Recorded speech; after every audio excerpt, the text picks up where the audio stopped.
there was one thing you mentioned about your mom, and I didn't know that, Yeah, right? yeah, So, one of the things that I always talk about is, because there's a book I always refer to called "The Obstacle Is the Way," right? So it's a book about stoicism, author Ryan Holiday. I could share some links after, but really the concept of it is like the bigger the obstacle you run into, the more you will grow and learn from it, right? Yeah. So you see people who survive cancer, and they're some of the happiest people in the world, Oh, right? yeah. Like people who, like including my mother, who went through pretty horrific, refugee experiences and atrocities. Yeah. She's one of the happiest people I know, right? Yeah, So yeah. it really has a big impact on you. And, unfortunately, your mother passed away when you were Yeah. 11, but I'm not surprised that, you yourself are a hustler, you're an entrepreneur, you like to, you're a kind of a happy individual, Yeah. high energy, like well socialized. And I'm not surprised because it sounds like, you had to overcome that mentally as a young man and now appreciate life more and aren't just sitting on your ass, like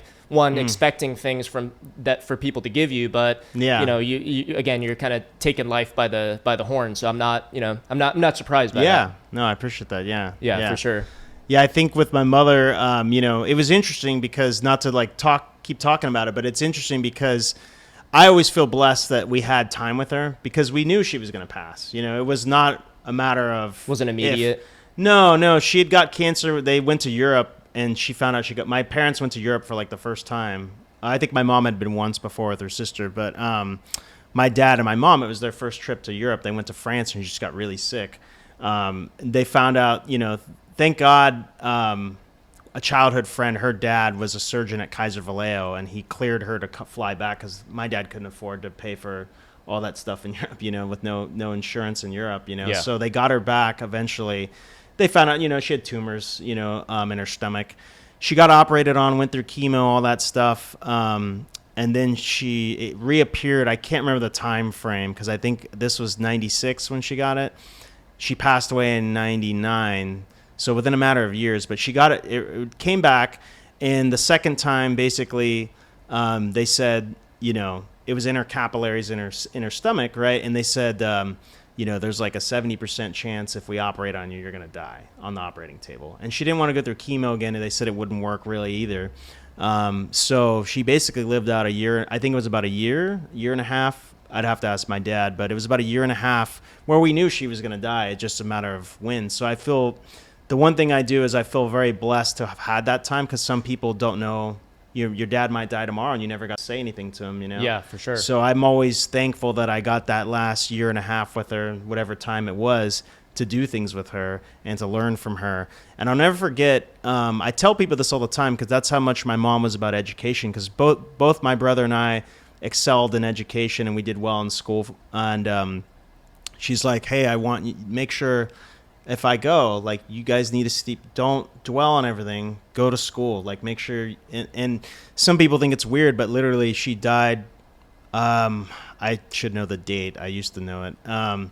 Sometime in March. It was like 2 weeks before my birthday. And I went to school the next day.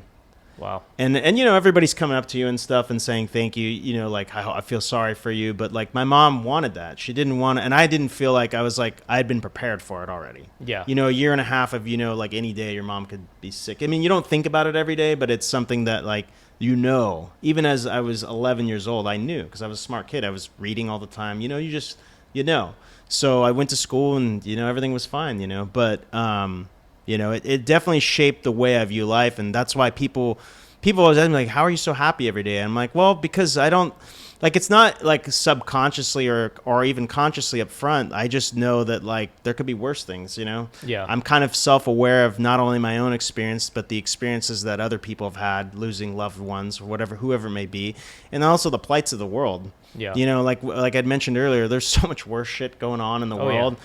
I'm blessed that I grew up here. My parents grew up poor. They used to pick fruit in the orchards, and they made something of themselves, to the best of their abilities, while trying to raise kids.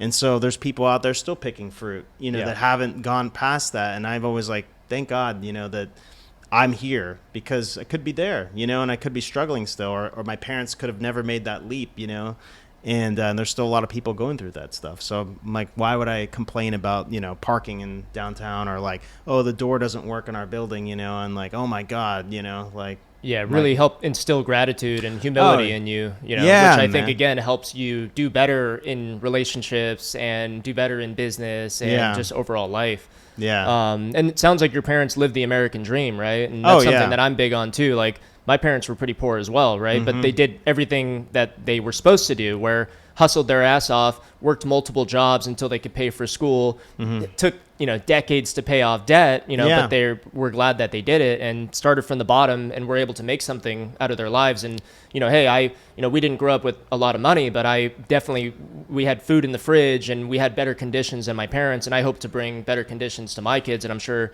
you know, the same for you someday, right?